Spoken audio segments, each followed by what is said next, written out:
আসসালামু আলাইকুম বন্ধুরা, গণিতবিদ্যার নতুন ভিডিওতে আপনাদের সবাইকে স্বাগতম। গণিতবিদ্যার আজকের ভিডিওতে আমি অষ্টম শ্রেণীর বাংলা পাঠ্য বইয়ের 100 পৃষ্ঠায় যে প্রশ্নগুলো দেওয়া আছে সেই প্রশ্নের সমাধান নিয়ে হাজির হয়েছি। এখানে দেওয়া আছে 4.5.1 বর্ণানুক্রমে শব্দ সাজাই। বাংলা বর্ণমালায় বর্ণমালাগুলো যেভাবে সাজানো থাকে অভিধান বর্ণের ক্রম তার থেকে একটু ভিন্ন। অভিধান বর্ণক্রম নিম্নরূপ। এখানে দেওয়া আছে বর্ণগুলো এবং এখানে একটি ছক দেওয়া আছে। ছকটির প্রথমে প্রশ্নটিতে লেখা আছে, নিচের বাম কলামের শব্দগুলোকে অভিধানের বর্ণক্রম অনুযায়ী সাজিয়ে ডান কলামে লেখো। লেখা শেষ হলে সহপাঠীর সঙ্গে মিলিয়ে দেখো এবং প্রয়োজনে সংশোধন করো। একটি করে দেখানো হলো। এখানে প্রথম প্রশ্নটির আনসার দেওয়া আছে এবং পরবর্তী প্রশ্নগুলোর আনসার আমাদের লিখতে হবে। আমি এখানে আপনাদেরকে আর বাম সাইডের কলামের অংশগুলো পড়ে শোনাচ্ছি না, আমি জাস্ট ডান সাইডের কলামে আপনারা কি লিখবেন সেগুলো বলছি এবং লিখে দেখাচ্ছি। এখানে আমি দেখিয়ে দেব আপনাদের কিভাবে ক্রম অনুসারে লিখতে হবে।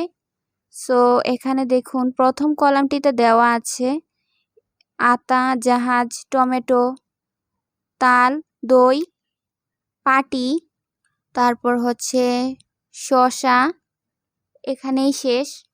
তারপরেরটিতে আরও কয়েকটা শব্দ দেওয়া আছে, যে শব্দগুলো আমরা যেভাবে লিখব সাজিয়ে লিখব।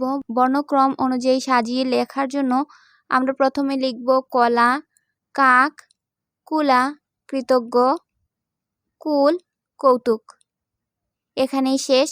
তারপর তৃতীয় যেই সারিটি আছে সেই সারিটিতে আছে কয়েকটা শব্দ, সেগুলো আমরা লিখব তারুণ্য, তাল, তিসি, তুলনা, তুলা।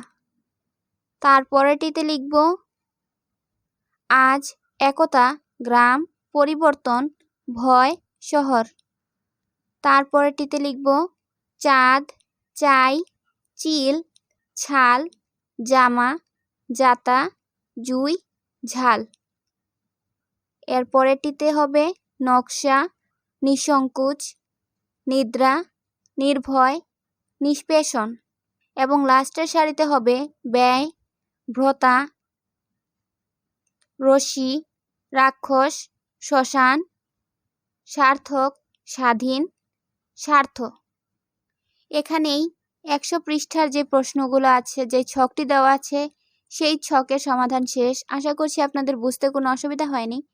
আপনারা এখান থেকে দেখে লিখে নেবেন। আর যদি কোনো প্রশ্ন থাকে তাহলে অবশ্যই কমেন্টের মাধ্যমে জানাবেন, আমি আনসার দেওয়ার চেষ্টা করব।